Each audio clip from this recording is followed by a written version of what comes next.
It's 5:05 and welcome into a Wednesday edition of the Carolina Journal News Hour on Charlotte's FM News Talk 107.9 WBT. I'm Nick Craig. Good morning to you. We've got an interesting article this morning over on our website, carolinajournal.com, with the headline, "Are Progressives Strategically Running in North Carolina Republican Primaries?"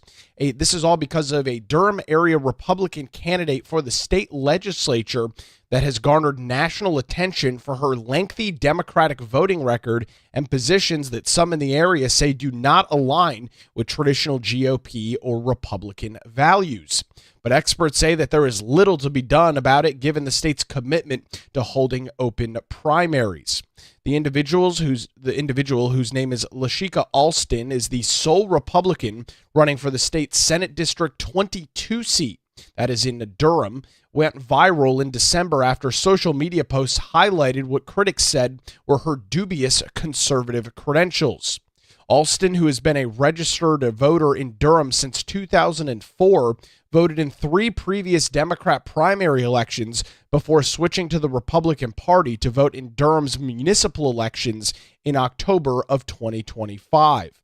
According to Andy Jackson, who is the director of the Civitas Center for Public Integrity, says it isn't uncommon to have candidates whose values misalign with those of the party during open primaries, and it's generally up to the voters to sort out whether that individual is suspected to not be the party in which they are registered, and if so, to vote them out of the primary. With Jackson telling the Carolina Journal, having unwelcome guests as candidates is the natural consequence of having a primary system as opposed to a nominating convention. It is exacerbated by North Carolina's open primaries, which are now mandated by law. Still, however, some say that the opposition has grown increasingly brazen in its efforts to meddle in the process itself rather than focus on robust debate over the issue. Matt Mercer, who is the director of communications for the North Carolina Republican Party, said, quote, "We are very aware of the far left playing games during candidate filing." And in an interview published last Friday at the Daily Caller News Foundation, Alston doubled down on her party identification, insisting that Republicans best align with her own values. Telling the Daily Caller, quote, I know that I have been seeing a lot of people with hesitation about the party that I chose to represent just because, growing up, you pretty much do what your family does, what their beliefs are as far as your party. But like I said, I matured in my own revelation of what the Republican Party represents, and it looks like me. When pressed, Alston suggested that anything else might be a racist attempt to discredit her as a Republican, even though her voting record very clearly indicates she, in fact, is a Democrat, her voting record strongly suggests, I should say, that she is a Democrat, telling the Daily Caller, "Are we going back to segregation times? Because I'm a Republican and I don't really understand the aims and the values of what the party represents. So I'm just going to be taken back as to what somebody looks like because that's what the Democrat Party used to do." Alston, who said her father was an Army veteran and fought in the Vietnam War, did elaborate on some of her stances in support of the Trump administration, including its tariffs policies, which actually is one of the things that has bucked traditional Republican support for free market trade. Alston also caused some controversy by wearing a full face covering in her photo that was published by the Durham County Board of Elections. She explained that in the interview as her Muslim-friendly attire as part of an effort to focus on substance over style. Telling the Daily Caller News Foundation, "I didn't want to go into it for the looks. I wanted this to be about who is most qualified." Durham Republicans, however, remain skeptical even after the interview with the Daily Caller, with Alston reportedly failing to identify any parts of the GOP platform in which she was aligned with during a November party reading, party meeting, I should say, with the Durham GOP chair and Christina Crosby telling the Carolina Journal, "We did our best to vet her as a candidate and others as they came forward. She was unable to articulate her positions as they relate to the Republican platform and didn't have much to say about anything as to how she believes." Crosby said Alston initially planned to challenge her cousin, State Representative Verena Alston, who was an incumbent Democrat in Durham, but instead filed for the state Senate race. Because of the December the 19th filing deadline for primaries has well lapsed at this point, she will be the only Republican candidate on the ballot in North Carolina's Senate district for the 22nd district. However, Durham Republicans hope to file a petition to field an alternative for the November election, with the Durham County Republican Party chairwoman saying, "What we do plan to do is collect 250 signatures to request a write-in option on the November ballot, and we'll find somebody that will run and we can put down." Regardless, it may be a moot point due to the fact of how deep blue this district is in Durham, where Democrats enjoy a 31-point electoral advantage, meaning the idea that a Republican could win in that race almost impossible. Even the Durham County GOP chairwoman agrees with that, telling the Carolina Journal they will likely both lose to the Democrat challenger, which is whoever passes the primary on the Democrat side of the aisle. While Alston's run may prove to be a little more than a political spectacle, several competitive races do feature GOP candidates whose voting records may warrant additional and extra scrutiny, with Matt Mercer saying that the North Carolina Republican Party is not at liberty to discuss specific candidates during the primary, but has flagged concerns over members of the NC Educators on the ballot, a group led by registered Democrats. The self-declared grassroots campaign, founded by a retired educator by the name of Patricia Saylor, is encouraging teachers to run as a way to reinforce the states and reform the state's education funding. Its website lists 6 active candidates seeking House seats in the North Carolina General Assembly, although it is important to note that the candidate from Durham that we're talking about is not one of them. With Saylor saying at a rally in September, because for so many seats, the only path to Raleigh is through a Republican primary, that is where we need to go, end quote. Andy Jackson from the John Locke Foundation said other high-profile examples of alleged primary meddling, including the Fire Madison campaign, which was set to oust U.S. Representative Madison Cawthorn, who was a staunch ally of President Donald Trump in the 2024 race. Political attacks on Cawthorn ultimately has likely succeeded in weakening his appeal, even though Republican voters broke for a more traditional establishment Republican candidate. That was Republican Chuck Edwards over the progressive alternative in the race. According to Andy Jackson, the solution is simple. The Republican Party should, quote, do a better job of candidate recruitment.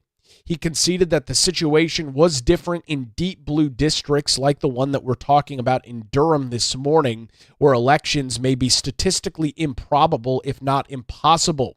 Nonetheless, he said it was unlikely to help the GOP, saying, quote, I don't see much of an upside for Republicans, although a warm body is better than nothing.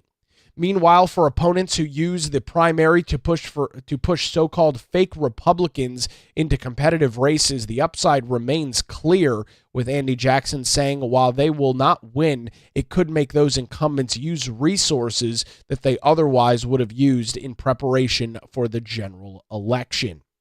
The reaction does continue this morning about this candidate running in a Durham Senate District, Senate District 22. You can read some additional quotes from Dr. Andy Jackson and check out parts of the interview with the Daily Caller News Foundation with that individual. Those details this morning are over on our website, carolinajournal.com. Again, that story's headline, Are Progressives Strategically Running in NC GOP Primaries? Additional coverage at carolinajournal.com. It's now 5:14 on the Carolina Journal News Hour on Charlotte's FM News Talk, 107.9 FM, WBT. We'll head on over to the traffic center, get another look at the roadways this morning with Boomer Von Cannon. Hey, thank you so much, Nick. Good.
It's 5:20. Welcome back to the Carolina Journal News Hour, Charlotte's FM News Talk 107.9 WBT. Don't forget that you can take the show with you on demand on your own time by checking out the Carolina Journal News Hour in your favorite podcast app. You can also watch the show live and on demand on our Carolina Journal YouTube channel.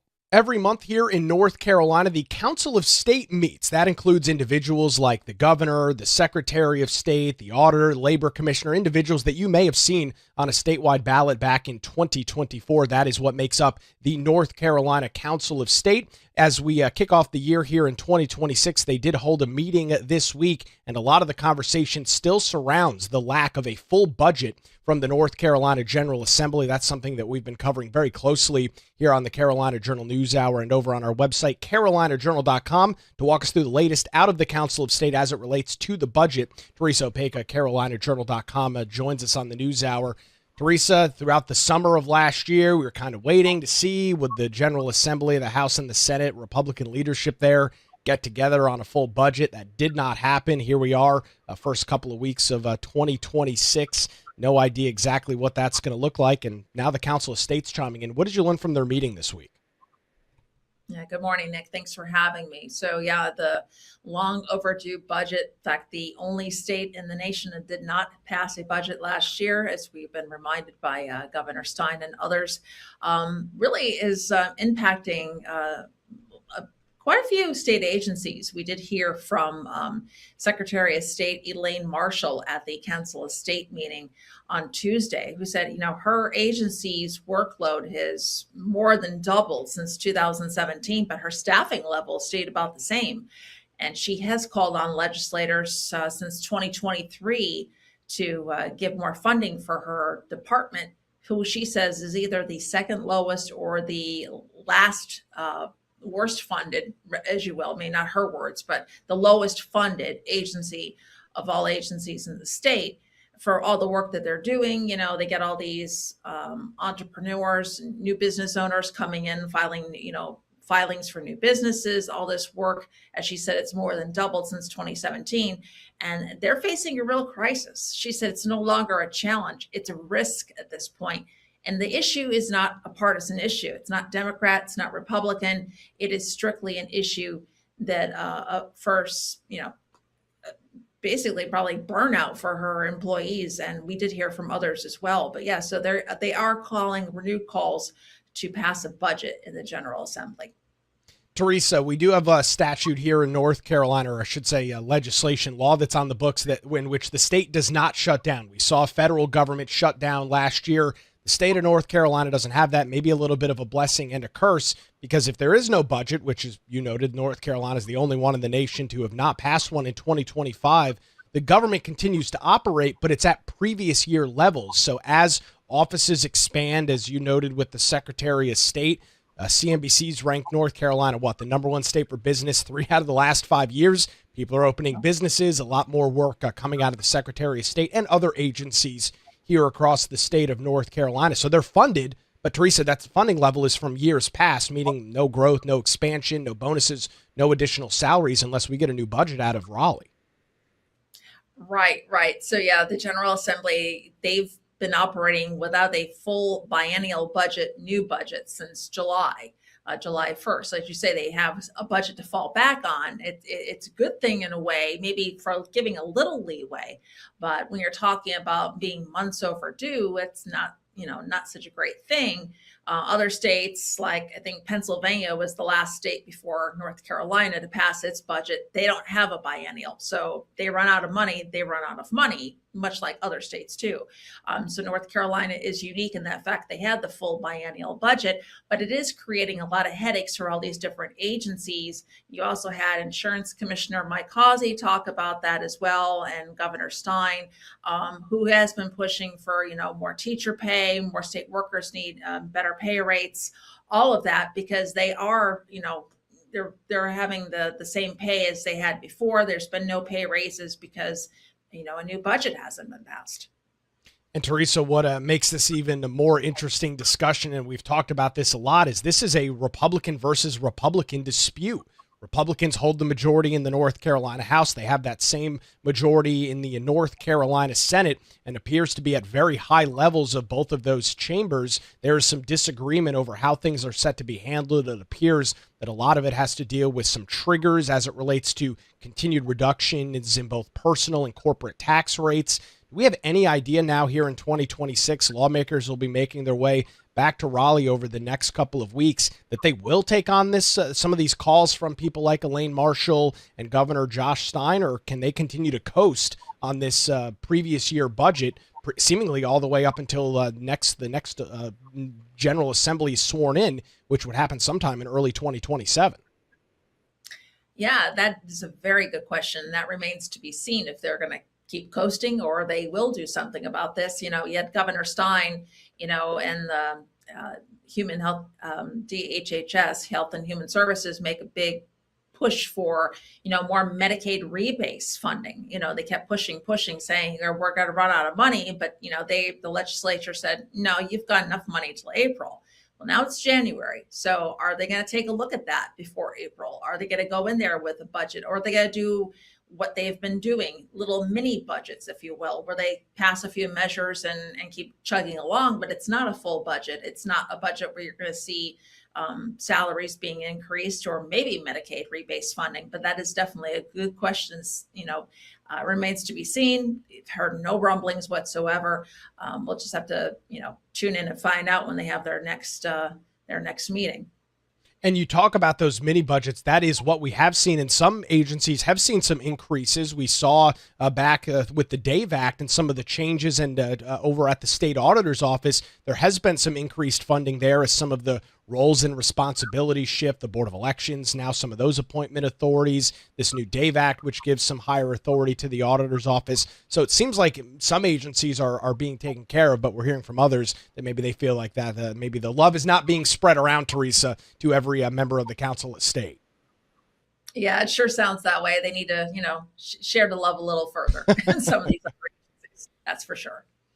You've got additional quotes from this Council of State meeting on Tuesday. Where can folks go and get those details this morning? Sure. They can head on over to carolinajournal.com. We appreciate the update this morning. Teresa Opeka joins us on the Carolina Journal News Hour, where it's now 5:28 on Charlotte's FM News Talk 107.9 FM WBT. We'll head back to the traffic center, get a look at the roadways on your Wednesday morning commute with Boomer Von Cannon. Thank you, Nick. Good morning. Wednesday.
It's 5:35. Welcome back to the Carolina Journal News Hour. Charlotte's FM News Talk, 107.9 FM, WBT. I'm Nick Craig. Good Wednesday morning to you. Undoubtedly, the largest story that we covered in North Carolina throughout 2025 was the horrific murder of Irina Zarutska on the Charlotte Light Rail back in late August of 2025. That story gained not only national but international attention, prompting reaction from as high as the President of the United States to foreign news services, and now it has transitioned into a legal challenge that is taking place at both the state and federal level. There have been some questions about why there's not been any additional footage released from the footage we saw in early September, and that's because it is part of an ongoing legal battle going through the court system. To walk us through some of those details this morning, Mitch Kokai with the John Locke Foundation joins us on the Carolina Journal News Hour.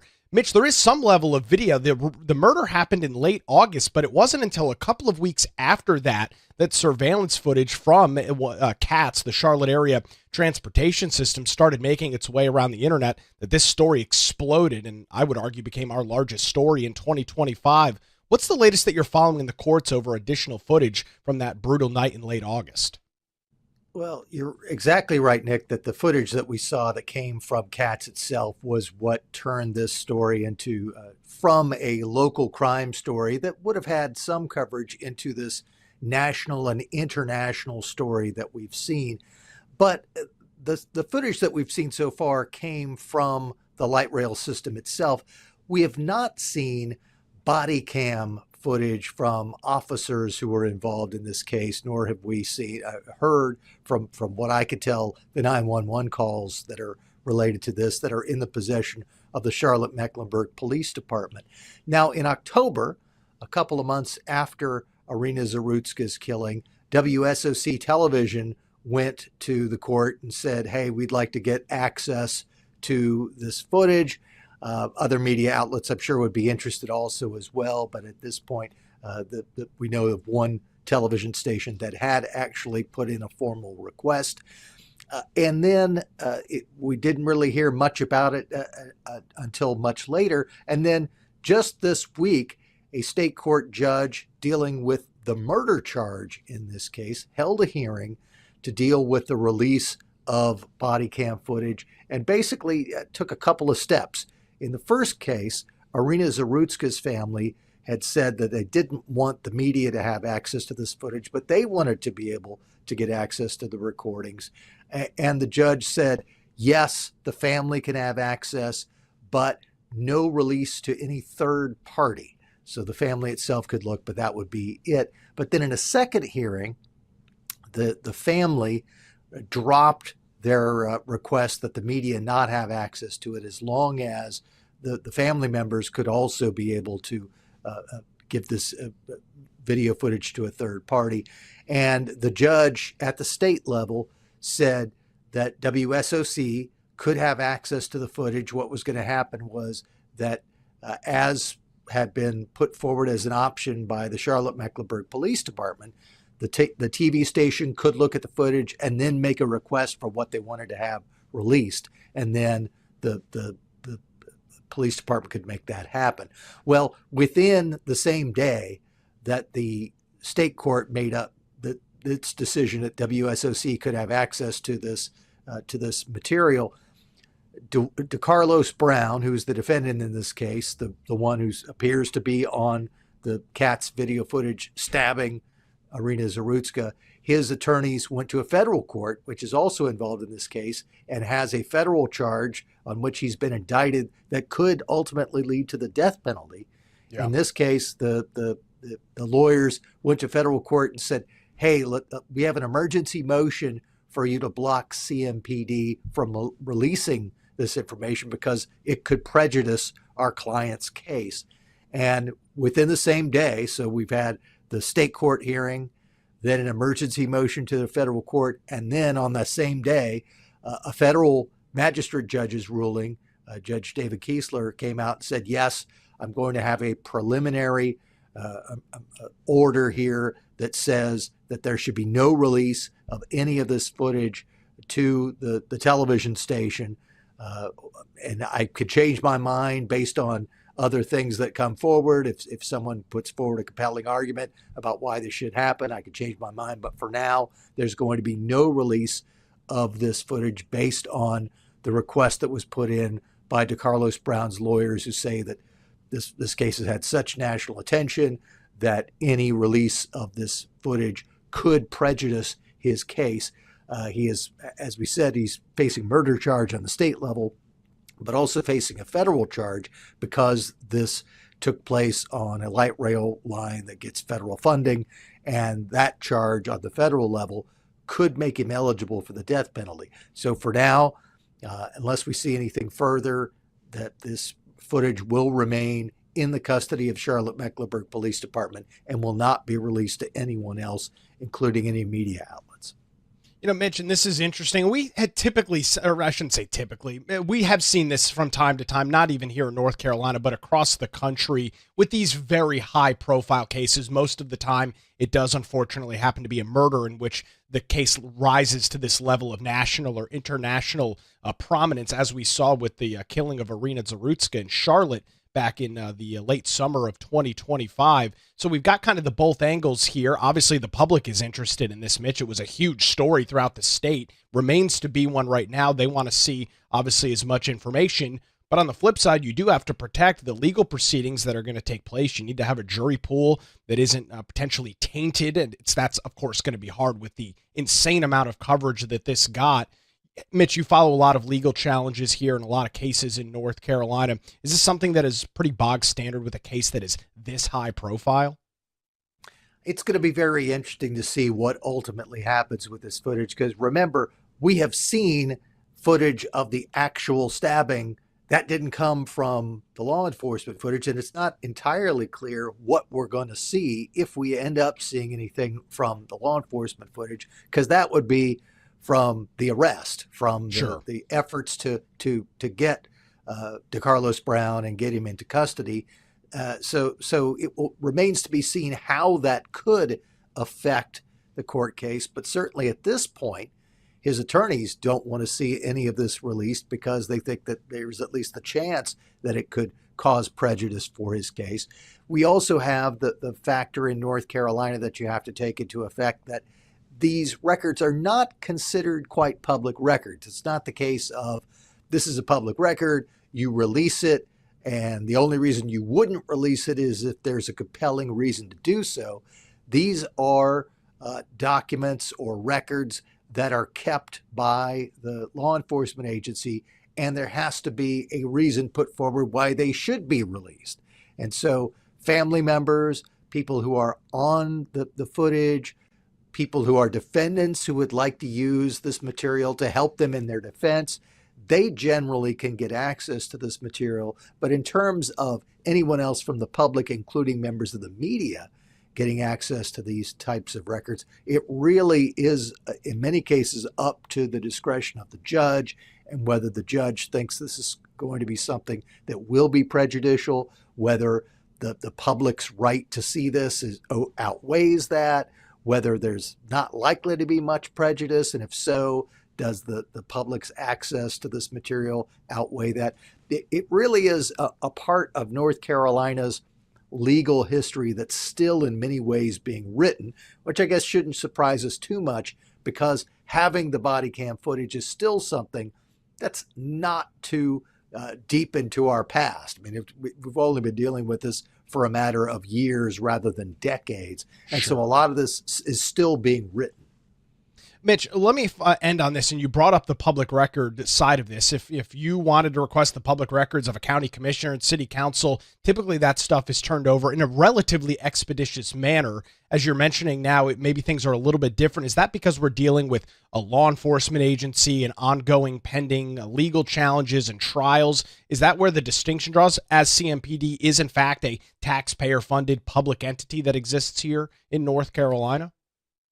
That's part of it. It's also the difference between these law enforcement recordings and a typical public record. If you went to CMPD and said, I'd like to get a record of your budget or some other document that is typically considered a public record, I think they would have to turn them over unless there was some sort of ongoing legal case that they could make an argument that they'd have to hold it back. But these law enforcement recordings have always been treated a little bit differently, that they're not quite public records in the sense of other records. And because I think of their tie-in to the legal proceedings and the fact that you don't want to release something that's going to end up tainting a case, either for a defendant or for the plaintiff, you would, or the state, in this case, in a criminal case, you would want to make sure that that these are released only in a way that's not going to hurt the criminal justice system. And that's one reason why it's a little bit different than going to a county commissioner or city council and saying, give me this record. We appreciate the information and the update this morning. You can read additional coverage by visiting our website, carolinajournal.com. Mitch Kokai from the John Locke Foundation joins us on the Carolina Journal News Hour. Where it's now 5:46 on Charlotte's FM News Talk, 107.9 FM WBT. We'll head back to the traffic center, get another look at the roadways this morning with Boomer Von Cannon. Hey, thank you, Nick. Hey, the interstates are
Good morning again. It's 5:50. Welcome back to the Carolina Journal News Hour on Charlotte's FM News Talk 107.9 WBT. We are tracking some other news this morning over on our website, carolinajournal.com. This is revolving around a national story that could have some implications here in North Carolina, as despite reports that the Trump administration was set to freeze childcare funding to all 50 states. This is after alleged widespread daycare fraud in the state of Minnesota. To this point, North Carolina has not received any official notice of such action. North Carolina Attorney General Jeff Jackson and the Secretary of the North Carolina Department of Health and Human Services responded to those reports in a press release this week issued by Jackson's office. An official from the United States Department of Health and Human Services, so we've got our state DHHS, and then at the national level, the HHS agency, told ABC News on December the 31st that it would pause the funding aid, stating that the funds will be released, quote, only when states prove they are being spent legitimately. The accusations stem from online videos showing the alleged fraud in child care centers within the Somali communities within the state of Minnesota.